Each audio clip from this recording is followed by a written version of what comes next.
Hello and welcome to ABW Radio. We are back again. Your host tonight. I'm joined by the boy wonder from down under who's living in the colonies up north. It's Dom Nusk. How are you, mate? I'm not too bad. I think I've almost forgotten what I'm supposed to do. It's been so long since I've been on one of these things. Well, whose fault's that? I'm going to blame Danny because he's not here. Fair enough. I'll go with that. It's good to have you back, pal. Yeah, it's good to be on. I specifically chose to be on with you because I do enjoy podcasting with you. So you should be honoured. Yeah. Yeah, so you should. Also with me tonight, we have the one and only. He's the ladies' favourite. It's John Welsh. John, how are you? I'm great after that compliment. You're going to make me the ladies' favourite when we got Dom on. I feel honoured, Jace. Thanks. I'm not sure Dom will take that. But you've got a shit beard. No, but he's got a little skunk thing going on up here, and it's distracting me. There's a lot more. This camera doesn't do it justice, mate. There's a lot more than you think. There's a Pepe Le Pew, huh? Pepe Le Pew. You've got to watch old Warner Brothers cartoons to work that one out. Bit of Silver Fox, mate. They love it. Silver Fox. Silver Skunk. Okay, in the chat box we have Corey Sealis, Sidhu7549, Carlito Alguna, Mehdi, the one and only Stephen Edwards. He's going to blame Ramsey for today. Usama Zaka, Jove82, Danny the GFP, Frogower, K-Man Arsenal Forever, Carlito Alguna, Ian Bourne, Stan the Man 450, Schwinn Lackagunman, what else have I got? The Walrus and the Hedgehog, Daniel Cronin. Happy days. We got some old favourites there. Hope you're all well, guys. What can we say about today? Let's go straight into it. Lineups. Dom, you haven't been on for a while. What do you think of the lineup today? Well, the game started here at 7 a.m, so I set my alarm for exactly 7 a.m. Didn't even see a lineup before I turned the game on. But I was a little surprised at the team. There was no recognisable left back again, which I thought was quite strange. So there has to be some kind of injury to Kolasinac. But then you'd wonder why we wouldn't play one of our centre backs and then let Monreal play left back. But I'm sure we'll get to that. But other than that, I guess the team pretty much picked itself. Lacazette starting instead of Giroud. Probably the right choice at home, I'd say. But yeah, all in all, wasn't anything too outrageous, given the injuries and whatnot. Yeah, I mean, John, going back to a 4-3-3, you've been crying out for us to go back to a back four for a while. We did it against West Ham the other night and again today. Were you happy with that? Yeah, I was. But there's some interesting things I think have come out of that. The way the manager talked about it after the last game, he was very much on the, we can play a back four away sometimes if we need to be a little bit more solid and have the extra man in midfield.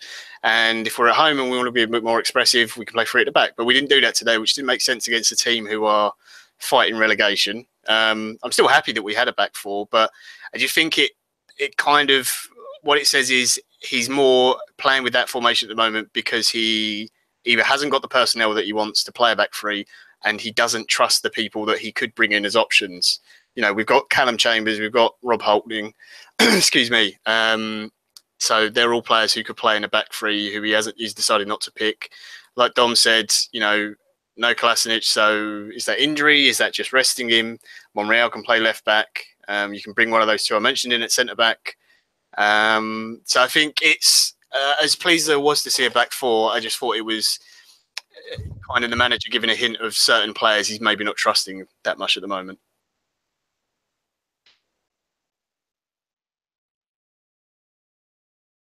Jace, you're on mute, mate. Thanks, pal. Trying to do two things at once.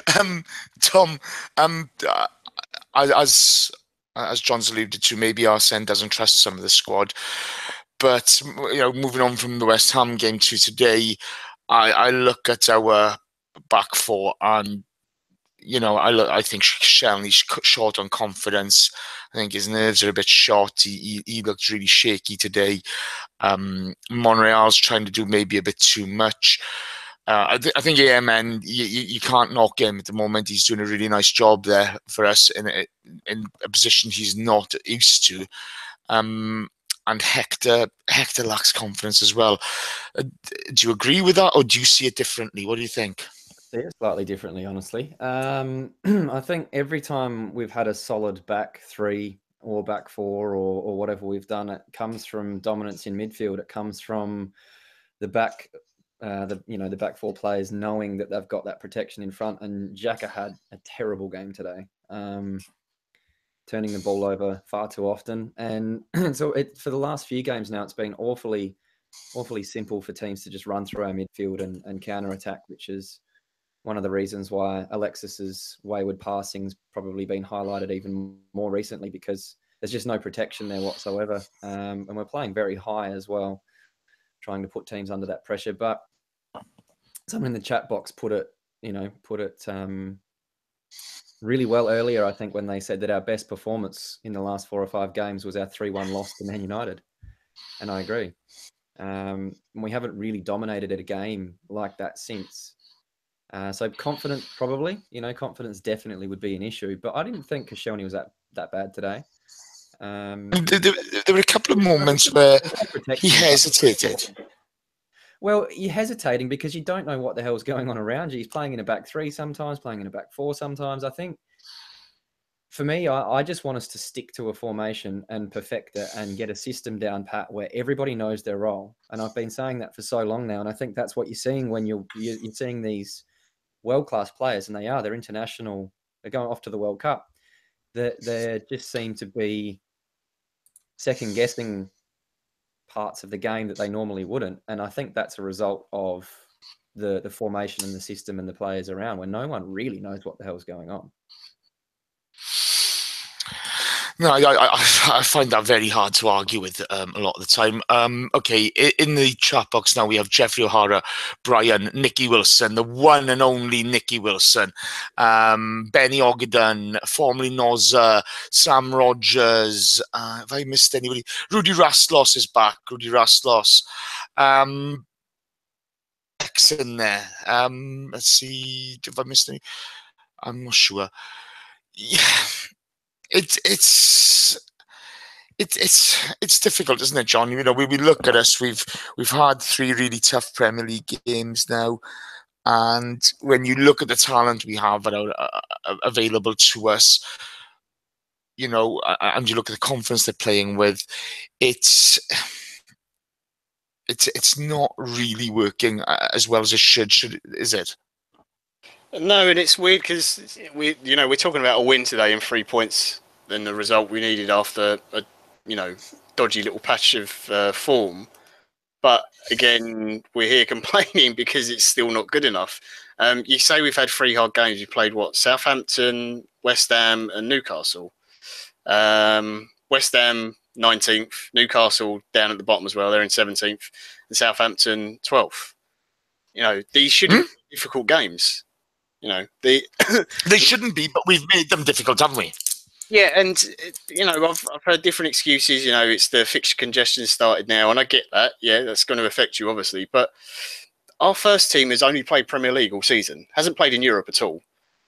Our first 11, and we're coming into this against squads which are much smaller than ours, that are going to be way more stretched over this period and should be more tired, and we're struggling in games. And that's a real worry. We got one moment of brilliance in the game, and it was fantastic, and it was a beautiful goal. But again, we put ourselves in a situation where we could have ended up throwing away 3 points and ended up with a draw. And we're only... The saving grace we've got this season at the moment is that Chelsea, United, Tottenham and Liverpool are all kind of floundering around like us. And we're all kind of all of the other teams, including ourselves, are being made to look idiots by Man City at the moment, who just don't seem to stop winning. It's a different kettle of fish in Man City, isn't it? Danny put in the chat box, what did Wenger say about him? Conte's, Chelsea have been struggling, as Jeffrey Harris just put in the box there. Chelsea struggled against West Ham, Southampton, and Southampton recently. But Arsene Wenger said, we have ideas. Man City have ideas and petrol. And you look at the depth of their squad, and it's different kettle of fish. But to put that together to really, to produce the football that they're producing at the moment, you got to take your hats off to them, no matter how much money they've spent. Yeah, I get their argument, and as much as people have taken some of his quotes out of context, I think he did actually praise them and say how brilliant they've been, and they deserve to be where they are.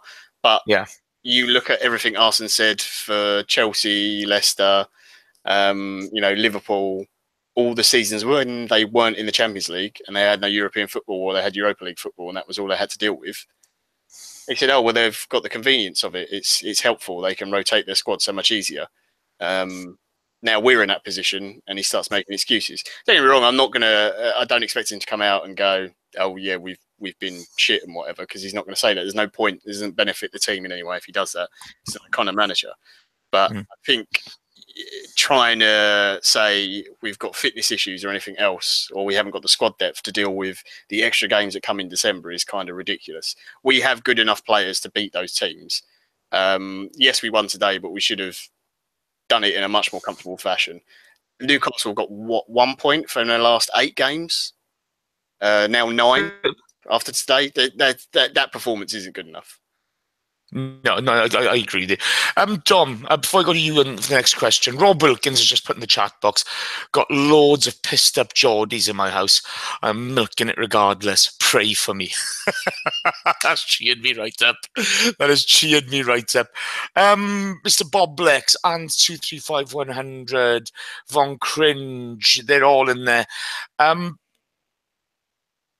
Dom, the game started off. We were dominant, created kind of half chances. They had a couple of breaks here and there.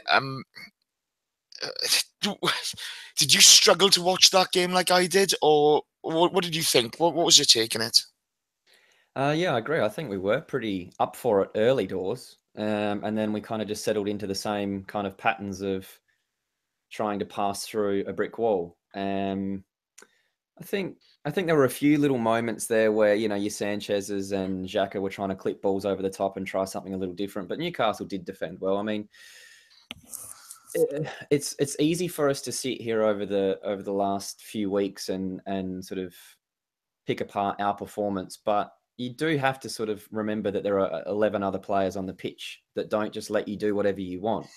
Man City are making it look like that's the case when they play, but the difference for us is that we're halfway through the season, basically, aren't we? And I don't actually know what we're trying to do still. Man City, Man United, I wouldn't want to play like Man United, but you know what they're going to do. Everybody knows what they're going to do, and they're sitting second at the moment. So as critical as I am of Mourinho and Man United, they have a system, they have a process. He believes in his structures, and it's getting them some results. And Man City are no different. Pep's obviously a superior coach, and his tactics, although, yes, he does have an expensive squad. It's not like he went out and bought Mbappe. He didn't go and buy Neymar. He didn't go after the big names. It's just they have a situation where Kyle Walker's going to cost them £50 million, and it makes their transfer spend look ridiculous. But he's not a £50 million player. Same when they bought Sterling, same when they bought a lot of their players. They haven't really headhunted any of the outrageous kind of, dream team type football manager stuff. Pep's just put together players that he wants to fit his structure and fit his system. And it just so happens everybody knows they can charge Man City double the money and they're going to pay it. But for me, the biggest worry is I don't know what we're trying to do. 1 week we're a back 3, 1 week we're a back 4. Sometimes we press, sometimes we don't. I mean, if I'm confused, you can imagine what the players must be thinking.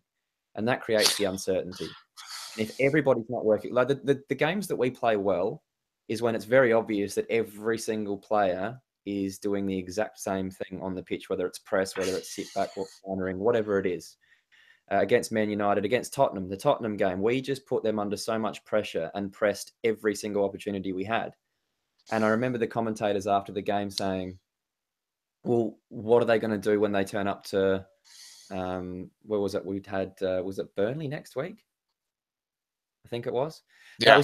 They were asking us like, okay, well, what Arsenal are we going to see next week? And that shouldn't be the question that you have. If professional pundits are thinking that, and well, us fans are obviously thinking that, we should know exactly what Arsenal we're going to get every week. Every good team that goes on to win things, even the Leicester, you knew what you were getting every week, and they just believed that they were going to do it better. Some weeks it's not going to work. Some weeks you'll have those 34 shots on target against Man United and lose the game. But if you are able to stick to a high level of play, like the Tottenham game or however it is that you want to play, and you continue to do it, then rotation doesn't matter, because the player that steps in for the injured player knows their role. You can confidently put Rob Holding in instead of Mustafi, and it's not going to matter because you know that he knows his role. I just don't really understand what it is that we're trying to do, and I don't see it changing anytime soon. I think that's fair. I think that's very fair, to be fair, mate. You know, it is difficult to grade sort of performances after you watch the Tottenham game and the United game, where, you know, we played very well, we just couldn't finish, and we gave away stupid goals. You know, it's very frustrating watching us at the moment. John, the first half, we tried to be positive. We don't have that creativity, though. We don't seem to find that creativity a lot of the time to be able to finish a goal, to be able to create clear-cut chances. It's always a half a chance. Are we not taking our shots early enough? What do you think is the cause? And we'll come on to Ozil's goal next, but what do you think is the cause for that? I think it depends on what formation we're playing on the day. The lack of width we have in the team is a concern with either shape, but I think it shows a lot more when we play a back four, because we're not playing with backs, we're playing with traditional fullbacks who they don't provide as much width naturally. I think, you know, you saw from today, from the goal, obviously it came from creating a little bit of space and getting in behind. I feel slightly sorry for Lacazette, and also a little bit for Giroud as well. I can't remember who it is, but someone in the chat box has been giving me stick most of the season for picking on Giroud and sticking up for Lacazette. But I do kind of get what he means now with what he's been saying. We don't really seem to involve our centre forwards enough in the play, or play to either of their strengths, or play the ball into them enough anyway. Everything is always very much inside, straight back to the middle, where whoever we're playing against is going to pack the midfield and going to have 2 or 3 centre backs depending on who we're playing against. The final pass isn't sharp enough. Depending on what player it goes to is also dependent on the play. If it goes to Alexis, he's going to cut inside, he's going to take 5 touches, and then he'll make the pass. He won't do it instantly. Iwobi doesn't release the ball quick enough. Jack does release the ball quick enough, but he's got a different idea from what everyone else is trying to do on the team, because, as I said before, I think Jack Wilshere is trying to play football, and I don't blame him. He's playing football that we used to do when we had Fabregas in the team, and the rest of the team aren't really doing that, or aren't capable of it, other than maybe Ozil. Ozil, I think, has been much more improved than over the last couple of games. You know, 4 or 5 games, he's played a lot better. He's dropped a little bit deeper, and he's getting more of the ball, and he's trying to affect the play more. But again, he's not having the same options around him. He's not having runners. He's not having movement. Ramsey being out of the team is a big issue. It's not all just down to him, but as soon as you take him out of the squad, then there is no one from our midfield who runs beyond the striker to make space. You saw Jack trying to do it a little bit today, which he didn't do in the West Ham game. He was a little bit more central and a little deeper. Today he tried to run on a little bit, but there was no one opening up space behind the defence and trying to pull defenders around.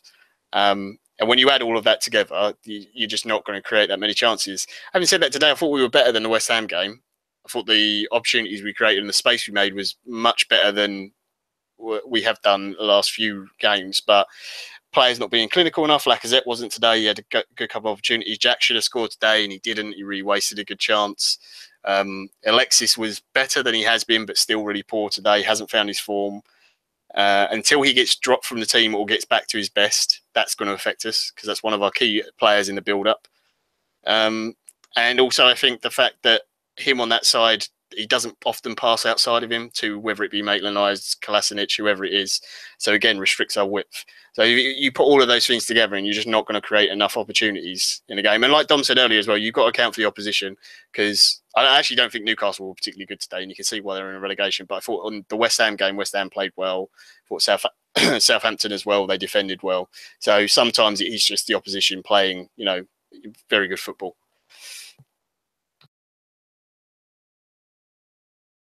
Yes, sorry, yes. That's fair comments. Okay, we'll come on to the goal, Dom. It was a thing of beauty, wasn't it? I mean, to be fair, we spoke about Ozil on the podcast this week and the fact that he doesn't deliver enough goals, and he pops up, with an absolute stunner today. Talk me through it, pal. It was definitely one of those goals that just when he hit it and it hit the back of the net, I yelled out pretty loudly, because that's a bit of a holy shit moment, wasn't it? It was. Yep. The guy has that in his locker, though, doesn't he? His technique is just so good. The way that he was moving backwards to prepare himself to swing the leg over the ball like that and got over the top. And it wasn't actually right in the corner either, was it? It was just hit so well that John's expecting company. No, she's not here yet. So he hit it so well that the goalkeeper really didn't have a chance to do anything. It was in the back of the net before he knew what was happening. Yeah, the technique to be able to do that, and I mean the keeper was just flat-footed. He had no hope, but the defense, it was one of those moments where everybody just watched it go in. But I loved his anticipation in taking that goal. The way he anticipated the ball coming back, he gave himself space. John, your thoughts on the goal, mate? It's like I said previously, it came from us exploiting some width and finally getting wider. Iwobi, who was playing as one of the three in midfield, picked the ball up in a wider area, got himself some room, and he put a really nice ball across. And I actually think that the ball was originally intended for Ozil. It looked like anyway, and Alexis sort of stormed onto it and got the shot deflected. But like you said, the ability to read where the ball is, not definitely, but likely to bounce out to, from a player who is not a striker, who is creative and is more of a number 10. That's something you expect from, Lacazette, Fox in the box type players who know, the ball's going to drop here, so I've got to position myself. And just that couple of steps back to steady himself and get the perfect angle on the shot and the dip and everything on it, it was just brilliant. It was a really good goal. He needs to score more goals. Whether he stays or not, that's another thing. But it's something he's always needed to add to his game, I think. And today, I think the one thing with this, the 4-3-3 we play, it's 4-3, Ozil wherever, and then one winger and a striker. But the winger, unfortunately, is Alexis and doesn't play as a winger, so he gets that kind of freedom that he doesn't have when we play that three at the back, where he's sort of more, you've got to be kind of on that right hand side and help your wing back out, and he doesn't get that mobility and able to roam all over the pitch. And I don't think perhaps he doesn't get himself in position to score that goal if we're playing that back three today. So I was really pleased for him, because he's been on a really good run of form. Even in the games where we have been disappointing, he's been one of our better players, which is something we haven't seen before. He always puts in, all the times he's been praised in previous seasons, is games where we've won and we've looked comfortable when everyone's been playing well and everything. And we've never seen him be like a standout player where the team's performed badly. And he started to do that this season. It's a shame that it might be his last season that he's decided to start doing that. Hopefully we can keep him, but, as long as he keeps doing that for the rest of the season, I'll still be very happy. So yeah, just brilliant goal. And there's not many players in our team that can do that technique. No, it's strange, let's go into Ozil in a bit more depth then, okay? Dom, when you look at the guy's ability, when you look at his technical ability, his technique on the ball, why does he struggle to score goals? Because even when he gets a clear chance on goal a lot of the time, it's not in his instinct. I mean, we saw today that ball dropped to him, didn't think, he knew that he was shooting the ball. There was no pass to be played. It was just bang. And you know, we've said similar things with Theo Walcott, where he has that instinctual finishing, but you give him time and he's going to fluff it. Whereas I just don't think Ozil has the instinctual, I'm going to shoot this ball when he gets to his feet. He looks for a pass first. And sometimes when he's doing that, the opportunity to shoot and get a decent shot off has already passed. You know, as soon as he takes that touch, looks up and looks for a pass, the opportunity just to hit it first time is gone. And I mean, that's okay. I mean, there are times where you would want him to pull the trigger a little bit more often instead of looking and forcing passes. But for me, what I want to see him do is what Ramsey does a little bit more often, which is make those runs in behind, especially if he's going to play that position behind a striker, because, you know, he's going to not have to make the effort that Ramsey does to do that. And then maybe Ramsey doesn't need to do it as much, which leaves us in a position where we won't get counter-attacked as easily. But in saying that, Ozil seems to be the only one capable of playing passes to unlock a defence, and he can't exactly pass the through ball to himself. But I think John was spot on earlier, because I think the biggest issue we have is if you watch, and it's not a fair comparison at the moment because they're playing football that we haven't seen for a long time in the Premier League, but Manchester City, they will find ways to pass the ball behind defences, whether it's little runs down the channels on the outsides, little flicks here and there. We seem to have this habit of passing it to the middle where either Lacazette or Giroud is. They come out, they tap the ball and they try to flick it on to another runner, this one-touch stuff to try to get someone running with the ball through the defence. And I think as soon as you do that, it becomes very, very predictable.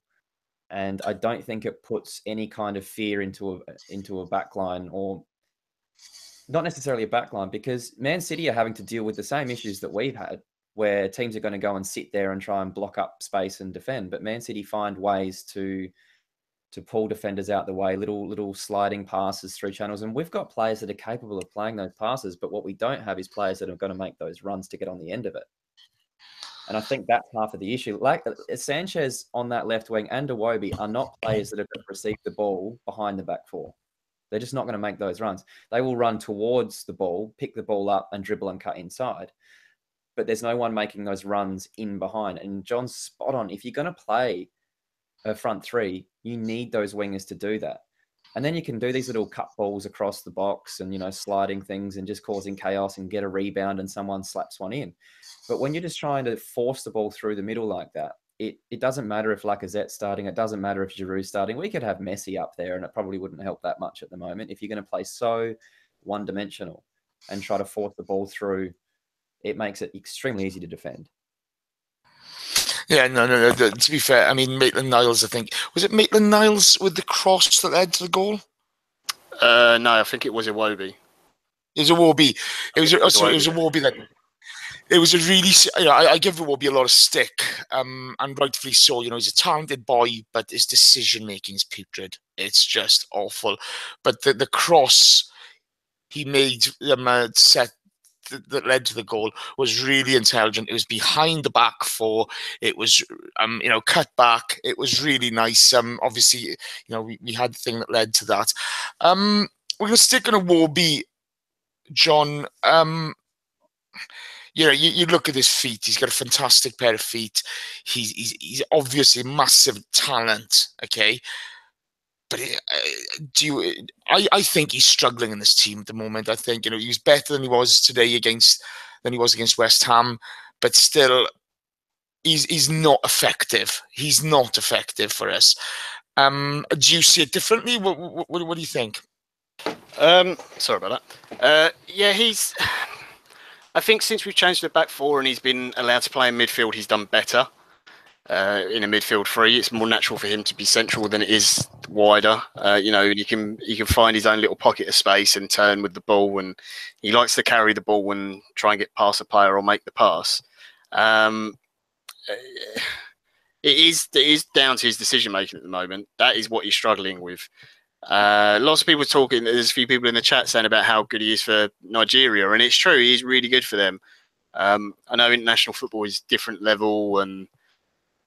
Arguably, well, not arguably, you know, I don't think this is as competitive as club football, depending on who you're playing, obviously. But he's doing it there, so there is definitely an issue at Arsenal. I do think he's got a fitness issue we've spoken about before, whether he needs to drop some weight and slim down a little bit, because he's a really big player. He's a lot bigger than I think it comes across on the TV. So maybe he needs to drop a little bit of weight and get his fitness a little bit higher. And he just needs to. It's this typical instinct of all Arsenal players of, you've got two options. I'm going to pass to the player inside me, rather than the one outside. And a lot of the time, that's not necessarily always his fault, because sometimes that is, I don't have a player outside me to play out for width. But he doesn't look for Bellerin enough.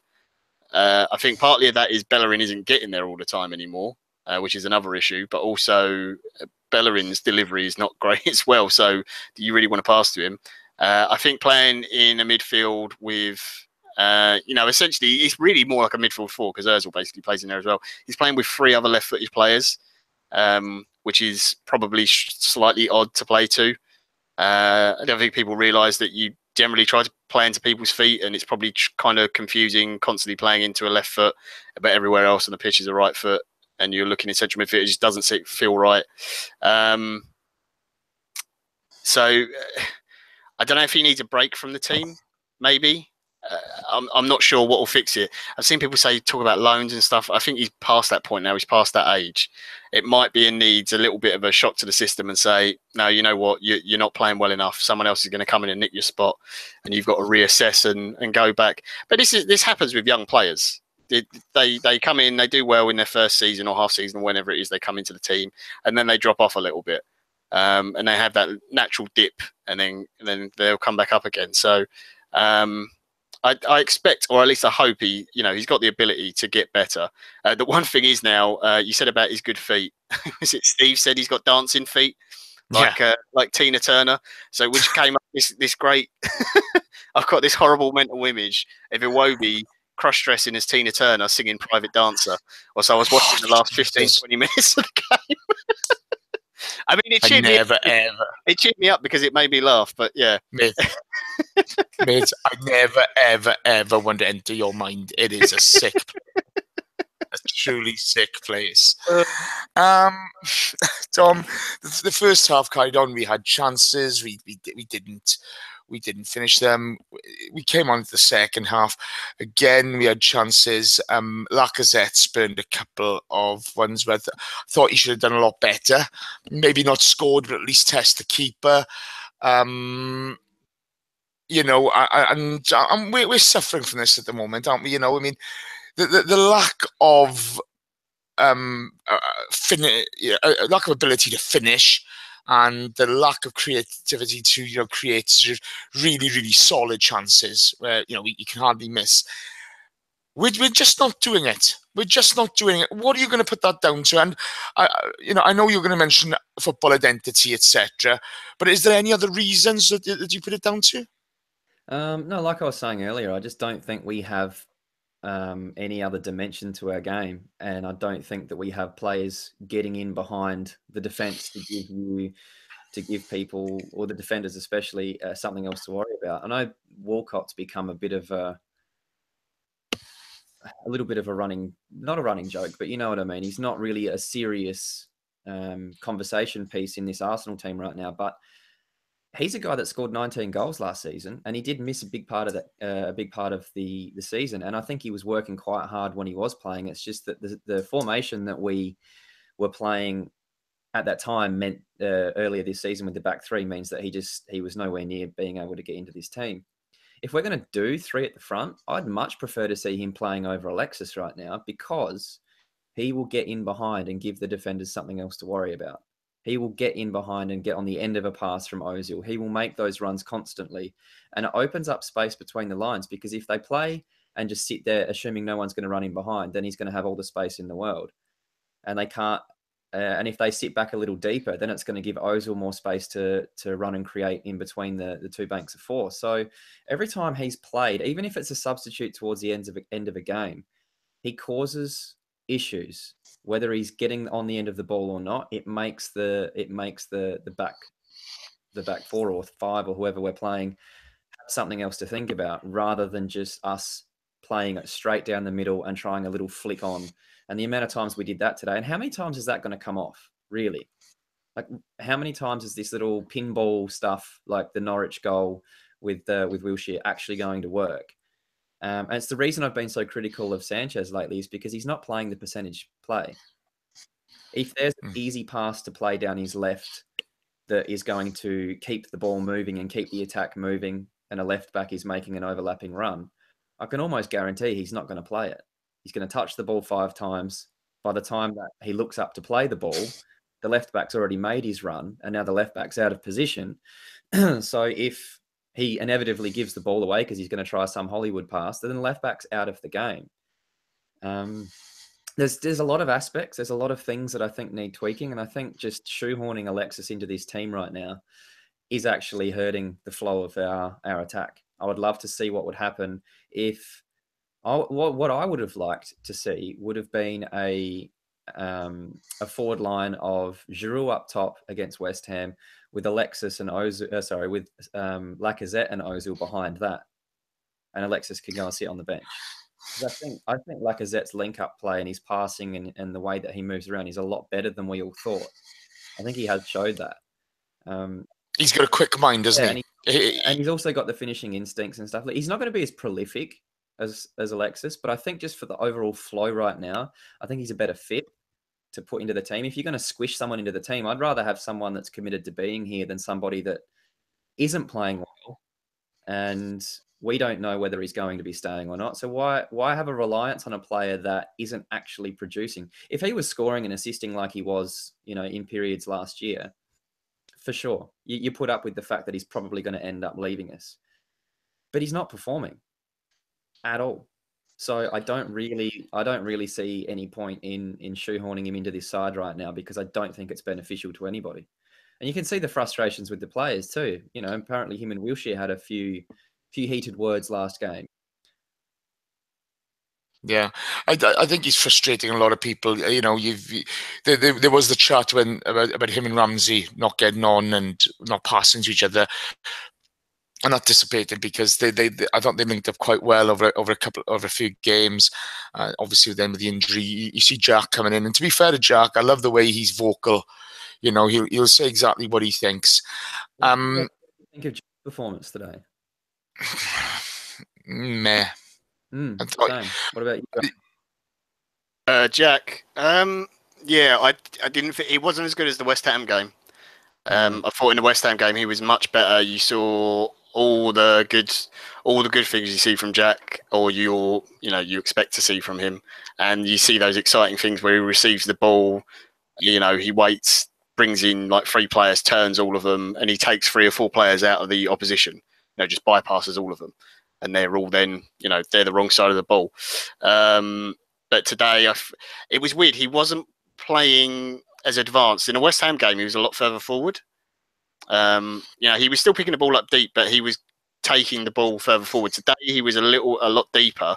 And him and Ozil seemed to switch positions from that West Ham game a little bit. They weren't playing the same roles.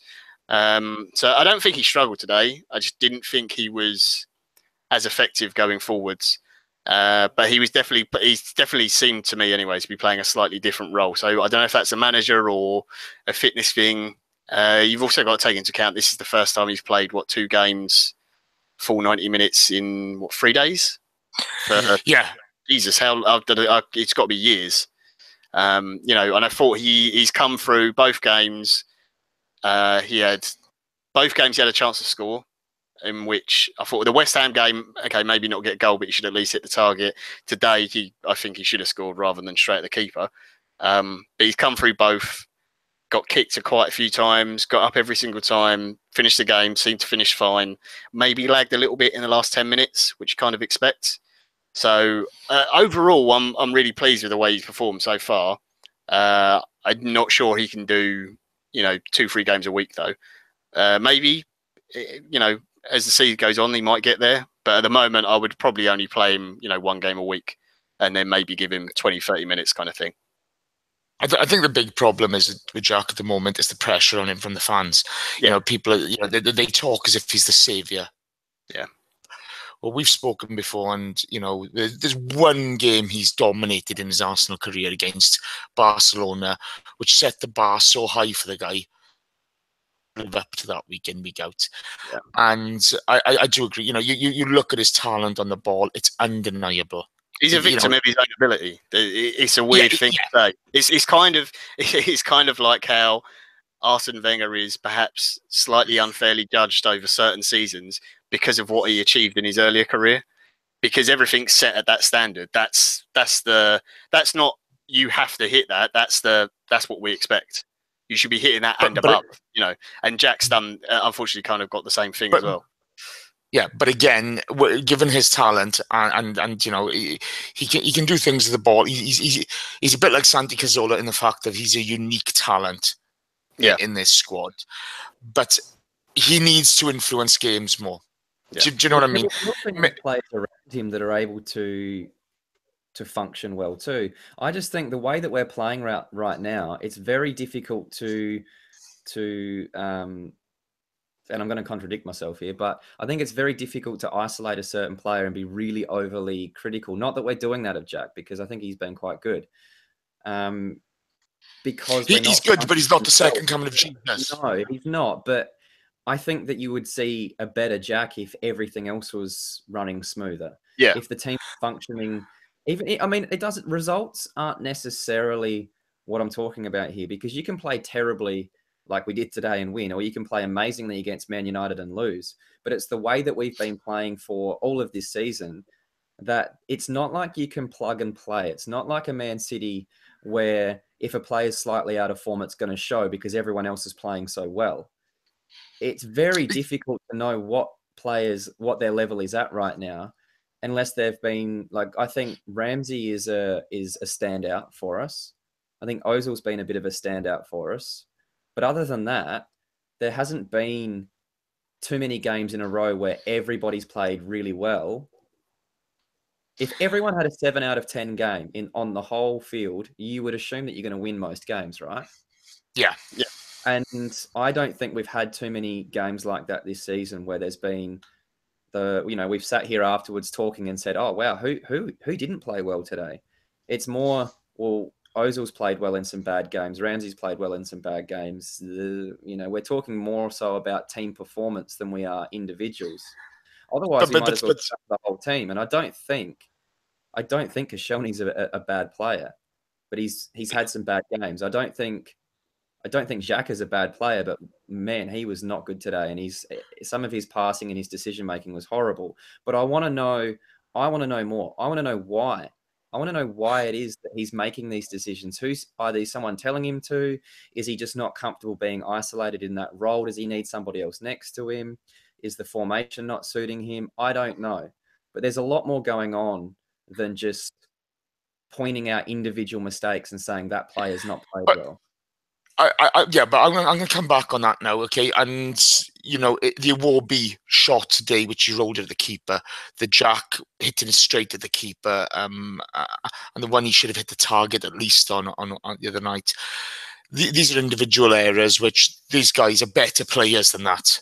But you're not going to get it right every time. No. I agree with you. Going back to the Lacazette thing with the finishing, I think he was playing for a Manchester City, he'd have more goals. He'd have more chances. Yeah, he'd have just as many misses. But also, I got to be on. Hang on, Jace. When you think to yourself, "Oh shit, I've finally got a shot on goal. It's taken 35 minutes for me to have a free shot here." You're probably going to rush it a little bit. It's even the best players in the world, and he is one of the best strikers in the world, get a little bit nervous when they don't know when the next chance is going to come around the corner. If you're playing for Man City and you miss one, you're not going to be that disheartened, are you? We're going to get another chance in about 3 minutes' time anyway. I think that's a big part of it too.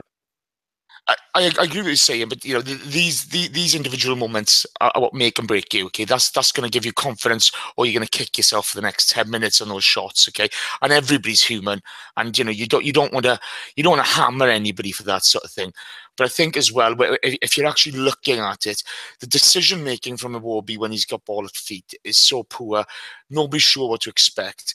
With Sanchez on the pitch at the moment, at times it must feel for these guys that they're playing with 10 men. And as you say, if the left back has bombed on and he cuts inside and loses the ball, you're down to 9 men going backwards.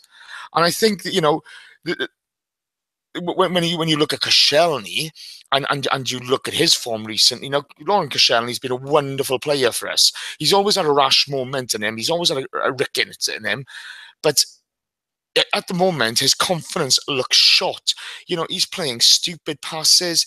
You've got Monreal next to him where you expect Koscielny to play the leadership role in that team. On Wednesday, in the Arnautovic goal, which was called offside, they're both running back. Arnautovic and Koscielny are together at one point, and Koscielny gets back into position. He makes no call to Xhaka or Monreal. Watch him. There's no call to anyone.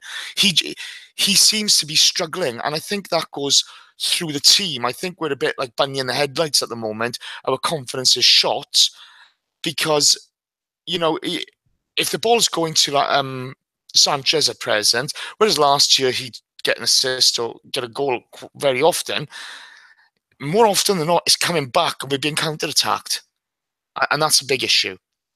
And before I come to John on this, Ian Bones is in the chat box. Ryan Cost. I'm trying to get through every. Oscar Arias. We love Oscar Arias. Chill Doctor. Jesse Hitman. I'm trying to catch up there, guys. I do apologise. We got some great questions for later. Michael Hahnemann is in there. Ansu 35100. We mentioned him. Yeah, there's Haboon Shabir's in there as well. Dr. Gray's in there. If I've missed any of you, I do apologise. John, what are your thoughts on what Dom's just brought up? Have you got anything to add to that? Because in the second half of this game, as you mentioned in our WhatsApp group, we took off Iwobi, we brought on Welbeck, we took off Lacazette, brought on Oli. And all of a sudden, from having a 3-man midfield, we've got a 2-man midfield because Ozil, as you say, as you pointed out, isn't dropping deep enough and helping the team out. And all of a sudden, we were under pressure. They had the better the second half from there on in. Did that cause havoc for us? Well, let the guys know what you think. Yeah, it was. I got taken Iwobi off. He was, again, doing the usual thing, starting to flag a little bit. I think he'd also he'd run for a through ball and he didn't fall, but he looked like he pulled his leg a little bit. I'm not sure if he pulled a muscle or something, but he was struggling slightly. So I think that was part of the reason coming off. He'd actually, just before that, he'd actually played a really nice through ball for Lacazette where Lacazette tried to do the chip. Tried to chip the keeper, was totally the wrong decision. I mean, if it comes off, it looks great, but it was really, really bad effort. I was disappointed with his finishing today, although he didn't get a lot of chances. But yeah, it was weird because Welbeck's come on, he's been told to play on the right. Well, looked like that anyway. Basically didn't do anything, I thought, for the time that he's come on. He's been really disappointing, actually, the last couple of games he's come on in. To be honest, I don't think he's affected the match in any way whatsoever. And then we end up with just Xhaka and Jack in midfield. Ozil, I think, either doesn't know or hasn't been told to come into midfield and help out because he was previously playing from the right. And we get outnumbered in there, and you get the typical thing of, we're only 1-0 up. We start to sit a little bit deeper. The mindset comes in. We start panicking a little bit, and Newcastle started applying pressure, and if their delivery was better or their forwards, their movement and stuff was better, they could have easily got a goal. I think the best chance was probably, I think it was Iwobi Perez had a free header that he put well wide, but he was totally unmarked and could have easily buried that if he put it on target. So I didn't understand the manager's rationale for that substitution. It kind of seems like it's now, okay, well, we get to a certain period, Lacazette is always coming off and Giroud is always coming on. Whichever way round it is, whoever started the game, it's like the standard sub. We're just going to do that now, regardless of what's happening in the game. I can understand if Lacazette's not performing well and you bring Giroud on, fine. Or you bring on Welbeck for him, whatever you want to do. But at that point in the game, I would have, if you're going to bring one player on, I can understand Welbeck if you're swapping in for Lacazette because you've still got pace and movement and he can get around up front. And Newcastle were naturally going to have to push a little bit, so they're going to be a bit exposed in behind. Giroud's not going to offer you that. Yes, he'll tussle with defenders and they're a bit tired, so he's got that advantage there. And he set up Jack for a good chance, that header back that knocked down that Jack should have scored. It was a lovely bit of play from Giroud, wasn't it? Yeah, it was. I mean, when the cross first went in and he got his head to it before Jack had hit it, I thought, you absolute twat, you just robbed a goal off of Welbeck, because Welbeck's coming in behind him, but I'm not sure Welbeck was actually going to get there. I thought the defender might have. But it was a really, really good cushioned header down for Jack. And Jack, I think after the West Ham miss, was just like, I'm just hit the target, and rather than, you know, trying to place it anywhere, and then unfortunately hit straight at the keeper. But yeah, they got their chances there, and it's in a game where we've controlled it. We looked better than the West Ham game. I thought we were playing a better tempo. We'd created enough chances, half chances, to at least score a goal, and we hadn't. And we leave ourselves in a position where we can end up dropping 3 points. You know, so I'm not sure I understand the manager's reasoning for the subs. I do think it's a little bit automatic, you know, kind of autopilot. This player's coming off at this time, so this one comes straight in. And you could see that as soon as they started to pressure us, it wasn't, are we going to make, you know, I don't know, I can't even remember who was on the bench, you know, whatever other sub that could have come on. It was, oh crap, I've messed up a little bit here. We need to get Coquelin on and shore up the midfield again. You know, which is kind of an admittance of, oh, maybe I've made a mistake with the substitutions. Now, I don't have a problem with that, because if there's 5 minutes to go and you're under the pressure and you're only 1-0 up, that's fine. That makes sense. It's a good decision, but you shouldn't put yourself in that position in the first place. That's the point of it. You know, this is not a good Newcastle team. This is a team that is full of, you know, a lot of championship players. Let's be honest. They haven't really invested. You know, they're possibly about to be bought out, aren't they, just before the transfer window? So it's not like they're a difficult team to play against. You know what you're going to get with them. And we shouldn't have been in that position. So it feels like every game now, Lacazette is not going to finish 90 minutes. You could see his frustration today. He was really disappointed. I think it was, I know some people said, oh, he threw his gloves at the manager or whatever. He didn't throw his gloves at me. He just threw his gloves on the floor because he's annoyed because he didn't score a goal, because he knows he should have scored.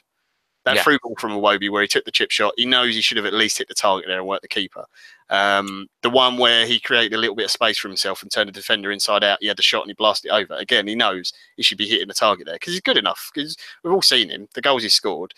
French league or not, you've still got to have the ability to do it and score that amount of goals. What was it, 37 he got last year? It's, you know, he's a very good player. Harry Kane has just been kicked in the face by Otamendi. Yeah. That's just Jeffrey Hart has just put in the chat box. You know, apparently he looks better after the kick. That just caught me out. That's brilliant. That's really cheered me up. Speech impediment. Oh, he might have a speech impediment. I'd say the one thing I did see actually before we get back to the Arsenal game, they were doing the you know, Poch versus Pep, blah blah blah, and whatever. And Pochettino's talking about all the other teams, saying, you know, Arsenal have quality, Chelsea have quality, and he went, and then there's the Harry Kane team. Every time, cracks me up. It's great. Some people would, that's brilliant. Every time, makes me laugh. But yeah, I don't understand that some of the decisions the manager makes, some of the issues that we've got in the team or in a game. You can see things going on. You know, you've got players on the bench. You've got players on the pitch that can change shape and formation. You've got Ashley Maitland-Niles, who I've had a really good game again playing out of position, you know, not on his favoured side. You could have slid him into midfield, you know, and put someone on at left back or move Nacho over. You know, there's all sorts of different things you could have done that I just think would have made more sense than the subs we did. And at the moment, it honestly, it speaks to me that the manager doesn't trust Walcott. He doesn't trust Chambers or Holding. He doesn't want to play Mertesacker if it's a back two. You know, he doesn't want to play anyone over Bellerin at right back, which is weird because Bellerin's been Bellerin has been really poor. You know, and there's Debussy can play there. I think actually Ainsley Maitland-Niles has proved he can play fullback very well, and if he's right-footed, it would make a lot more sense to play him on the right-hand side than it would on the left. You know. But there's clearly players in the squad the manager does not trust and doesn't want near the first team, which makes no sense when you get to this period of the season because it's such a fixture congestion build-up. You've done all this rotation up to this point. Use it. Use the fact you've rotated players and that people are fresh. Don't play the first team, 3 games in a row because it just doesn't make any sense. Heck, yeah, like Formula said, Hector looks knackered. He's been bad. He shouldn't be in the team anyway. And he's played all those games. You've got to, at some point, bring someone in for him. You've got to, at some point, say, Alexis is not playing well enough to start anymore. He needs a bit of punishment. I know he's a big star name player, and yes, he can produce something out of nothing. It's absolutely true. And I love Alexis, and he's done amazing things for football club. But this season, he's done nothing. He has done absolutely nothing other than give the ball away a lot. Yes, he's got an assist here and there, but that's it. It's not good enough. There's other players who should be starting ahead of him at the moment, and the manager's got to be brave and do that. You can't keep playing people who are about to leave the club, clearly not going to stay. As I get, there's a chance he maybe stays, and he's actually playing well enough to deserve to be in the team. Alexis isn't. You need to drop him. Bellerin isn't playing well enough at the moment. Bring someone else in. Give someone else a chance. But make it difficult for these other players. Put that competition back in there, because at the moment it's too easy for people. It's frustrating. Sorry, Ainsley, not Ashley. Did I say Ashley? Sorry, Chill Doctor. Apologies. I've got to be honest. I totally agree with that. I look at some of the decisions and I think, I genuinely have thought you've lost it, Arsene. I think he's reached an age where, myself and Dom, me and you have spoken about this in the past, and I think we came to the same conclusion that he's at the age where he wants to be right about certain things. But going on to John's point now, we'll wrap up the game there because we'll go to questions after this because the game was a little bit putrid for all our dominance. John's mentioned, so he doesn't so Arsene clearly doesn't trust Chambers. He doesn't trust Pear in a back two. He doesn't trust Theo anymore. There's a host of names that were mentioned there. So why the hell did he buy these players in the first place? You look at someone like Chambers, who's had a really good loan spell last season at Borough, did extremely well, yet the boss doesn't trust him anymore. He hasn't even given him a chance. Theo, he gives you goals, but there have been some poor performances in Europe from Theo this season, but with his pace, he's liable to get you a goal. He doesn't trust these guys, yet he's watching Alexis Sanchez put dog shit out on that pitch nearly every game this season. And yet he doesn't trust those guys. What do you think's going through the boss's mind? Who would know? I think there is an element of he doesn't want to be wrong. He's had so many journalists and media people poking him, saying, do you think Alexis still wants to be here? And he's always stout and saying, yes, he's committed, he's dedicated to the club, he's a professional. As soon as you drop him, the knives are going to come out, Alexis. And John was right earlier with Lacazette throwing his gloves on the ground. I can guarantee the media are already writing headlines about how, new record signing Lacazette, frustrated at blah, blah, blah, blah, blah. And John's right. He wasn't frustrated at anything other than the fact that he missed some chances. And I want to see him frustrated. I don't want him walking off, clapping, thinking he's had a good game when he hasn't. But I think there is that aspect of it. But Danny wrote it in the chat box. He always has, and he always will have his favourites. And so I don't really understand having a big squad. But maybe the reason he doesn't trust these players is because they don't know what they're doing. If he coached them better and he coached a structure and a system, you would be able to. You would be easily able to take Monreal or Koscielny out if they are not fit enough to play and pop Holding or Chambers in because they would know what to do. Are you going to get the level of performance? Probably not. But if everyone's doing their job, they're not going to be exposed and they're not going to be in a situation where you think, he's still, no, maybe I can't put him in. And then you have an over-reliance on the same players and then they all get injured and then the same shit happens every season. But I think it's a catch-22 where he won't instill structures and systems. But at the same time, like you're right, he's not going to trust other players to come in and put in some decent performances. I don't know why he's still playing Alexis. I don't think many people really understand why he's still playing Alexis. I wouldn't be playing Alexis. I'd be putting nearly anybody there instead of him. He's not contributing anything other than giving the team chances to score, other team chances to score, because he's giving the ball away so often, and we're getting counter-attacked so often that if he assists in every second game, he's probably responsible for that many goals the other way. I think that's a fair point, pal. I think that's a really fair point. One of the guys on the podcast put in the WhatsApp group, I'm not going to mention his name because he didn't want this spoken outside of the group, so I'll leave him anonymous. But he turned on and he said in the group the other night, if you put Tony Pulis in charge of our defence for 2 weeks, we'd be a damn sight better team, a better defensive team than we are now. And I find that hard to argue with because we training, Jace. I've no, exactly something that I've actually been poking people about. We've been privileged enough to have ex-Arsenal players on this show. We've had invincible winning squad members on a Bergkamp Wonderland before, and we've been lucky enough to be able to talk to them. And it's a question I like to ask everyone, even our very own Goonaholic, who has been to many Arsenal trainings over his years. And my question is, how much work does our team do in training off the ball? How much stuff do they do when it comes to shape, when it comes to what happens when we turn the ball over? What system are we going to employ? What are we going to do? And even the ex-players said, oh, we didn't really do much training without the ball. And that is evident to me because, yes, look, I understand the philosophy of, look, if we've got the ball, then the other team doesn't. You don't need to worry about defending. But if you're going to start turning the ball over as frequently as we do, players need to have some idea of what's going on, which is why I think you're starting to see we had Mertesacker and Koscielny in a back four with Coquelin sitting in front of them go on a hell of a run of conceding basically nothing.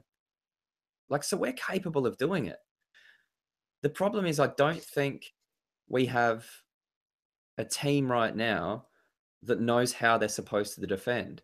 And in the Premier League, if one player gets caught out of position, if you're deciding that you're going to press and one player doesn't press, automatically you have an overlap. And a decent team will find that overlap and they will end up with a 2-on-1 at some stage. And so there's so many situations inside the game itself and tactically and all the other stuff that I've got to be honest, I don't think I understand well enough to have too much of a strong opinion on it. But I think I've seen it before. I've seen runs of form before where we've been defensively very, very good. And so I know that we're capable of doing it. So that's got to ask the question as to why we're not. I think that's a very fair point. Alexander G and Haroon Shabir in the chat box. Right, so over in the chat box, if you could give us a thumbs up, that would be much appreciated. The whole team put a lot of effort in. They give up their time freely. Dom was up at stupid o'clock this morning to watch this game. Well, I say stupid o'clock, 7. But, the guys put a lot of effort in. It's all we don't earn anything out of it. If you could give us a thumbs up, really, really appreciate it. Chat box has been excellent tonight, by the way, guys. Some really good discussion. Oh, Mike from Gooners in the USA is there. Oh, God help us. There's been some really good discussion and some really good Mickey taking, which I've enjoyed. And Mike is the second person to talk about Dom's plunging neckline. He's showing off the pecs. And he's in Canada at the moment, guys, so I don't think it's that warm out there. No, it is it's probably like 0 degrees and the tart's talking about it being cold. It's 6 degrees and it's ridiculous. 6 degrees? That's warm, mate. Shorts and t-shirt, that is. I went to work the other day and I had to sit down to pee. I couldn't find it. It was game over. Oh, you have to take him to somewhere in the valleys, Jace, in proper winter. I'd take him to Merthyr. Oh my God. Oh, no, never mind. And then yes, right, on to questions. John, you first. Sidhu7549 asks, why do our midfielders lack killer instinct in front of goal? They're all very creative and they want to make the final pass. They're not I don't know. It's weird. They're kind of the. Even if they get it in the box, is there a better option? That's their first thought, and I think that's kind of the way they're taught to play. Is there someone who's maybe in a slightly better position, who's got a better chance to score a goal? It's kind of like what's the saying? Too many Chiefs, not enough Indians. Yeah. Do you know what I mean? They're all trying to direct the play rather than be the one to put it in the back of the net. Ramsey is one of the few midfielders we've got who will look to score a goal and will be selfish. Jack's got the ability to score goals. We've seen that. That goal he scored against Barté was a really, really good goal. You know, so he should definitely score more. Xhaka isn't. Yes, he can hit one from range and he can score a free kick, that kind of thing. But he's never been a prolific goal scorer. He's not that type of player. But we should be expecting more goals from Iwobi, Jack, Ozil, who's this season and last season started to produce that more. That's for sure. But I don't think you're really going to see more. We've seen a little bit more from El Neni. You know, when he's got the chance to play, we just don't have those sort of players. They're. But John, okay. When you look at the technical, let's ignore Francis Coquelin in this, by the way. But if you look at the technical ability, yeah, I genuinely, I thought the better player came onto the pitch when Coquelin replaced Sanchez today. At the moment, I'd rather see Coquelin in that position than bloody Alexis. At least he get a bit more effort. But when you look at the technical ability of our midfielders, I've had this problem with Ozil. I've had this problem with Santi Cazorla. If you can hit the bloody ball through a tyre from 30 yards, you can hit the target. Yeah, they're just not. It's the way they're taught to play. It's always pass. Look for a man in a better position. John, don't have that killer instinct. And at you've seen it before. You know, when you get a player has a shot and it's either not on target or it's an easy save for the goalkeeper, and then the camera goes to the manager. Arsene doesn't look happy. He looks annoyed that they've given the ball up and given up possession. And I do genuinely think it's a training thing. I do think it's a training thing. But the bottom line is, okay, and this fucks me off. They should be able to put the ball away. Yes, no, I agree. They do not have the conviction. I think it's partly down to training. I think it's a mentality thing as well. They don't have it's the intangible thing, isn't it? It's what you would say the last couple of seasons at Arsenal, but he hasn't got this. But you can solve that with shooting practice. You can solve that problem. You practice shooting. You do the old Beckham thing and stay behind for 2 hours after training to make yourself better. And we don't seem to be able to do it. They don't do it. That's the thing. They don't do it. So. Okay. Stan the Man made a point earlier on. Laka looked vexed when he got hooked. We've covered that. We all kind of agree that he's more annoyed with himself. Jeffrey O'Hara made a point that Chelsea struggled against West Ham and Southampton recently. Yes, they did, but Leicester didn't struggle against Southampton, did they? You know, it's one of those things. It's very difficult. Usama Zaka asks Dom, should we offer Welbeck a new contract? In my view, no. But he's 27, 4 seasons in him as a forward. Output has been below par. We can invest in someone or promote Reece Nelson, etc. What do you think? I probably agree. I do like Welbeck, but if you're really trying to improve this team, what big teams would he be chased by? I think the reality for Welbeck is that the only teams that would be approaching him would be teams like Everton, West Ham, those kinds of that level, I guess. And so he is definitely probably a position on the pitch that I think we could upgrade on. And I think, but I'm going to come back to you there with we're going to have to replace Alexis Sanchez either in January or the summer. Mm-hmm. Okay. Mesut Ozil as well, maybe. And with the money needed to bring in players to, to bring the quality we need into these positions to replace these guys, are we going to have the money to do that? Isn't it easier just to give Welbeck a new contract because he is a decent squad player? And that's what he is at the moment. He's not starting every game. He's a squad player for us. There's the flip side to that argument where you're going to need funds elsewhere. Yeah, I'd still like to see other players go as well. It's not. I'm not sort of. I think that he would be on some decent wages. I think that it would clear up space. I think there are players that would be able to do the same role as Welbeck that wouldn't have the same kind of wages, for example. And I think that's been some of our issue, is that we haven't been able to get certain players off of our list and off of our wage bill. I don't think it's the same with Oxlade-Chamberlain. When he left, a lot of us just sort of felt, well, it wasn't a huge loss. It wasn't a player that we looked at and went, oh no, what are we going to do? He wasn't an integral part of the squad. And that's a little bit how I feel about Welbeck. And I don't think you need to spend crazy amounts of money to bring someone in that can be a more integral part of your structure. And the point of him being 27 is a good one. He's not a young up and coming player that you can give a little bit more time to develop into something. You know what you're going to get. I don't think Welbeck's going to turn around and start all of a sudden putting in performances of a player,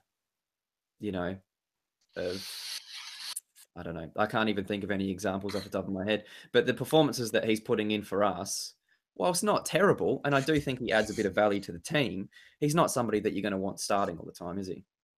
He's not going to grab you 20 goals a season, is he? That's the problem. Saying just give him another contract. I know, obviously, you're arguing for the other side, Jason. You don't necessarily agree with that, but that's what we've done with Walcott, with Bentner's, all those sort of players in the past. Is just, just give him another contract because they offer something to the squad. It's not. The thing with Welbeck is you can probably get really good money for him because he's English. We got 40 million for Oxlade-Chamberlain. I know Welbeck is older. We got 40 million for Oxlade-Chamberlain. If you are English, you cost a fortune. It costs a fortune, and your wage demands are high because you're English. That's just the way it is in the Premier League. We can. So you can. I guarantee. I bet you could sell Welbeck for 25, 30 million to someone like Everton, West Ham, whoever. You could then take that money and get someone who is as talented or more talented from around Europe and get him on less money. I agree with the point, boys. Okay, I really do agree with the point. But the one thing I look at over the last few years, and I know we've had some new guys come into the backroom staff, but we're the club that gives Francis Coquelin 70 grand a week. Yeah. It wouldn't surprise me if Welbeck got another contract, because I agree that I don't think he does offer enough for the team, and I don't think he's improved since he's been here. It's a shame, and he's had some bad injuries as well. He's been unlucky with that, to be fair. But I do like when he's on the pitch, his work rate and his commitment. I don't ever doubt that. He always tries hard. He always works really hard for the team and tries to put in his best performance. Sometimes his best performance isn't good enough. And that's just down to his lack of technical ability or skill or decision making, all those kind of things. But you can't doubt his commitment for what he's trying to do on the pitch. He always goes out and tries his best. Exactly, but the one thing I look at our transfer policy of the last few seasons, and I'm looking at Sanchez and Ozil leaving at the moment, and I think, that's going to be your priority. There's your priority. Everything else is opportunity arises and the right players available and you can get the right money, then you can sell. But other than that, I think it's a very difficult situation for the club going into the next 2 or 3 transfer windows. I think, we're going to have bigger fish to fry. John, I'm going to stick with you in this one because Dom has spoken about this already. Formerly Noza asks, do we have a football identity these days? I want your take on it. I don't think we do anymore. We've had, as a club in general, we've had eras of different styles of football. You can go all the way back to Chapman. You can George Graham. You can go back to the team in the 70s. You can go back to Wenger when he first came in. Changed it to the back four and the sort of the very quick with the wide players in Overmars and the counter-attacking football, and then the Henry years with Bergkamp, how good that football was. Then we changed again, Fabregas, Project Youth, all that 4-3-3, and it was tiki-taka Barca style, but it was exciting to watch. Wasn't always effective, didn't always work. When we conceded silly goals and we had similar problems back then as well. But you knew what we were going to go and do on the pitch. I think now when I watch this, I know for the most part what we're going to do. I just don't think it's necessarily the plan, because what we're going to do is keep the ball, pass it around sideways, back and forth, back and forth, back and forth,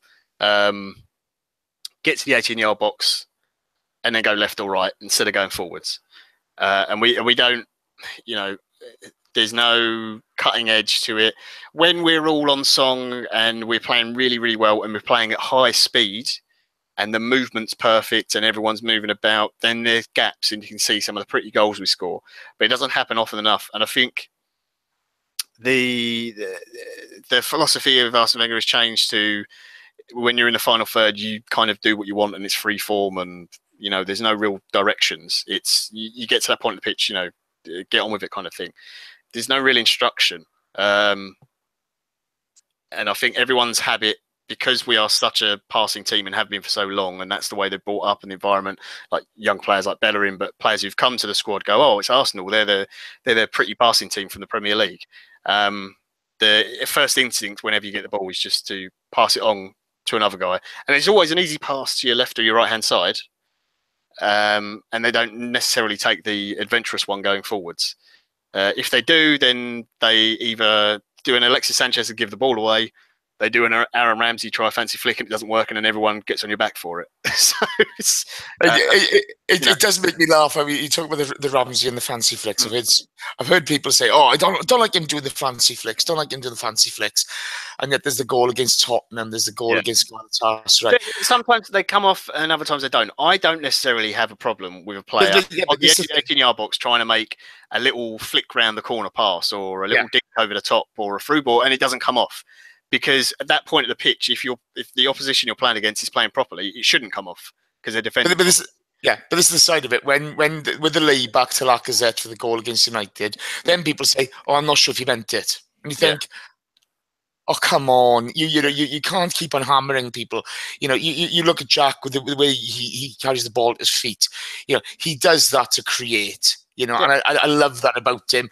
It unfortunately gets him injured, but you're just not going to change that about these guys. That's their game, and that's a big thing. And when you watch Jack take the ball on and challenge players and lay off that little pass after he's created the space. So if you see Ramsey, flick around the corner to Ollie, and Ollie's got a lovely one-touch game.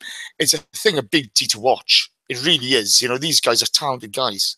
They try to do that perfect goal, especially when Giroud's on. They try to do that perfect goal playing off the centre forward, which doesn't always work. And I think Lacazette coming into the team is opening up some more options.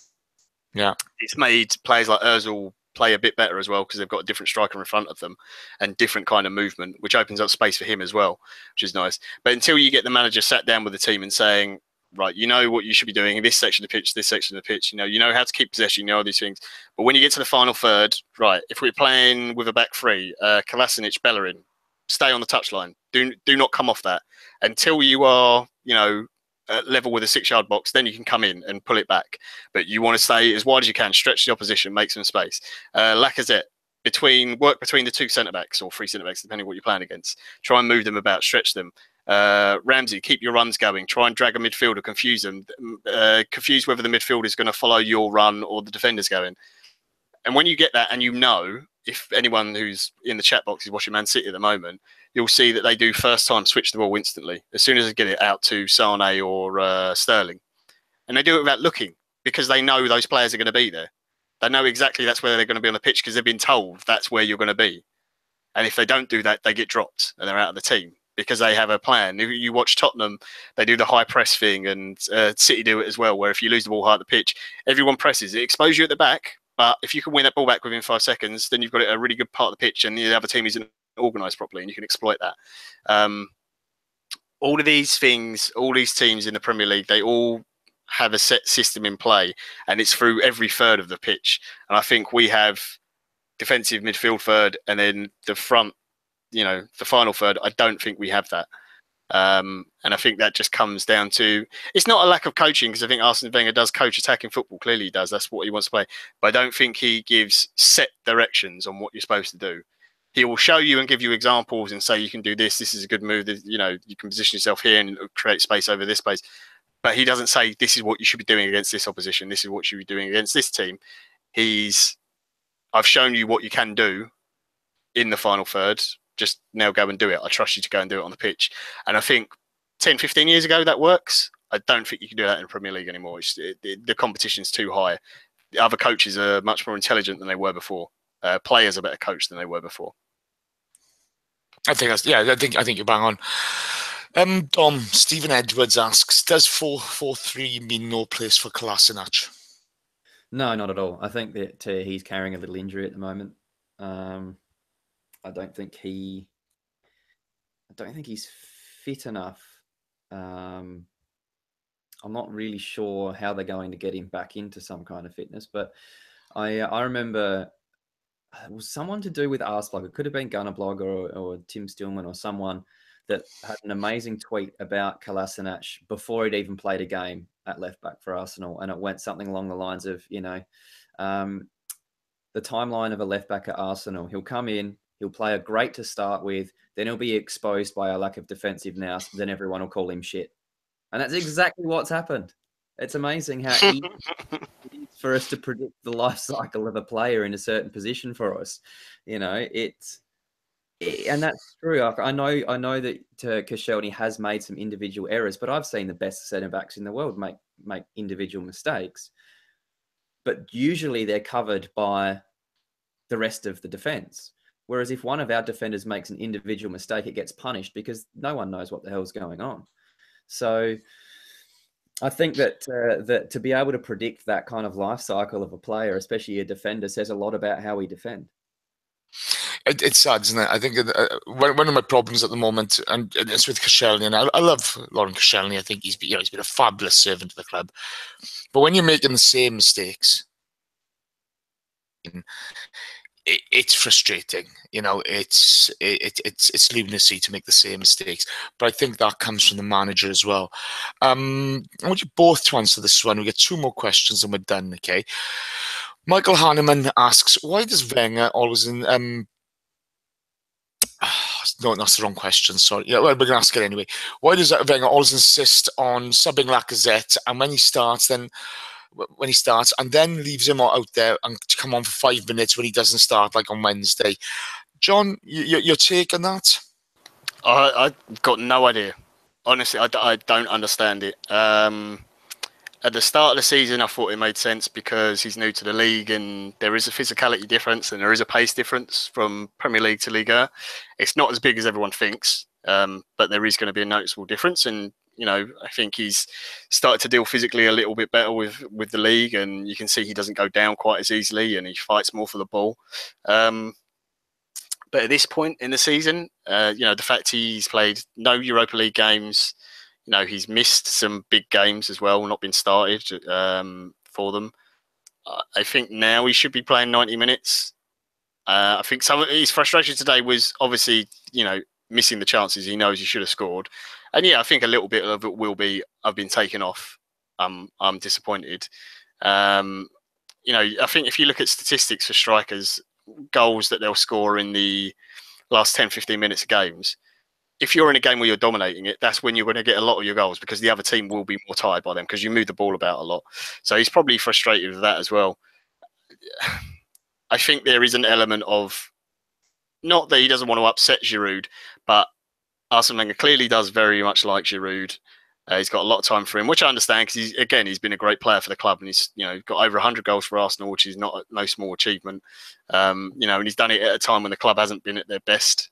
Like with the squads we've had and stuff, and he wants to give him his chance. He's kind of a victim of the fact that people don't tend to play two strikers anymore. I think he could play with Giroud. I think they'd actually play very well together. I think they'd enjoy playing together.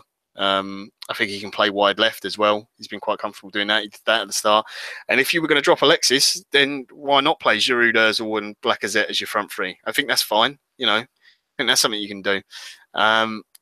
I hope this is a thing that sort of fades out as we get past December and January, because we have got a lot of games at the moment. So maybe it is slightly down to rotation. And that's why he's not always bringing him on when he's not starting until like the last 5-6 minutes or whatever. But yeah, if it carries on past January, then I'd start having serious concerns as to what it is the manager is seeing in training that makes him think that Lacazette can't do 90 minutes all the time. Because otherwise, that's a big chunk of money we spent on him. You know, it is. And you know, he's got a long way to prove that he was worth that money. I don't think that's not his fault. You know, I don't think any player should be judged on that, because players are a victim of the stupid transfer market at the moment. It's like saying Lukaku's worth 90 million. Lukaku doesn't think he's worth 90 million. It's just what Man United stupidly paid for. Yeah. It's that kind of thing. So I really like him, and I hope he gets to play 90 minutes more often. Because you can see he's annoyed. Totally. You know, you can see when he's annoyed when he's not doing any games. And I've really liked everything he's contributed so far to the club. He scored some great goals. I think his movement's really good. His link-up play is very intelligent. I think he's developed very quickly an understanding with Aaron Ramsey. They seem to understand each other quite well. I think as he plays with Jack more often, I think he'll really benefit from playing with Jack. So which is maybe the one upside of Ramsey not being in the team at the moment, the fact that Jack's playing, because Jack has got that kind of similar ability that like Nabil Fekir had, that he played so well with at Lyon. So I hope to see more from him. But yeah, after January, I don't want to see him coming off 70 minutes in a game, because you can't spend that money on a player. Yeah, I know I did. Sorry. You can't spend that sort of money on a player and not leave him on the pitch because you bought him to score goals. But yeah, full Carpenter done. It was about Lacazette, so I had to go full Carpenter in his honour. Fair play. I respect that. Hats off to the Pirates. They're getting humped 8-0 again by somebody tomorrow. Okay. Right. Questions. Dom, Rob Wilkins, 78. On Wednesday, I felt we could have gone up and battered these them 5-0, the same as today. Is the problem simply that Wenger no longer knows how to get these results?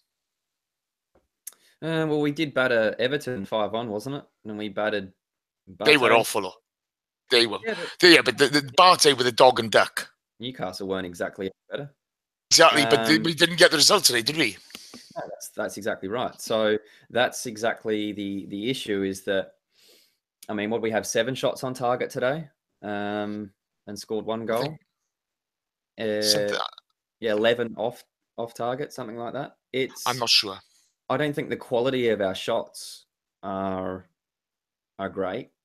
And in that game, I thought Newcastle got themselves into just as many dangerous positions as what we did. They just didn't have the end product to do much with it.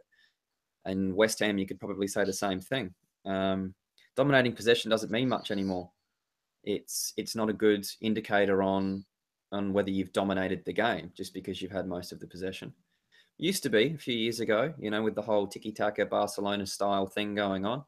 And then, fast, strong, powerful counter-attacking football has definitely been the most successful a la Real Madrid over the last 3 to 4 years. Leicester did it in the league, so Man City are doing it. It's a transitional game now. And I think you need to quickly get the ball to your forwards before defenses can sit back and defend and get everyone behind the ball, because teams are so well organized now that it's very difficult to find space to have shots.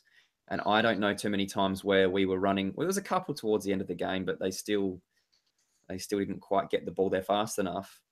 The only one I can think of is the Lacazette one where he tried the chip shot. And if you're not able to do that to teams more often, then the speed of our build-up play is so sideways and so slow that it's the quality of chances that you're trying to shoot from, I think, is the big difference between what was happening previously when we can score a lot of goals and what's happening at the moment. Yeah, no, I don't disagree with that at all. I think you're right. You're bang on the money. By the way, Matt, so there's some Aussie just this in the chat box earlier on. Yeah, it's a shame that boy used to have something to say, and nowadays it's all a bit nonsense. Right, one word. You're right. One word answers. John, first of all, Ryan Costs asks, do you believe we will sign Goretzka on a free? No. Right.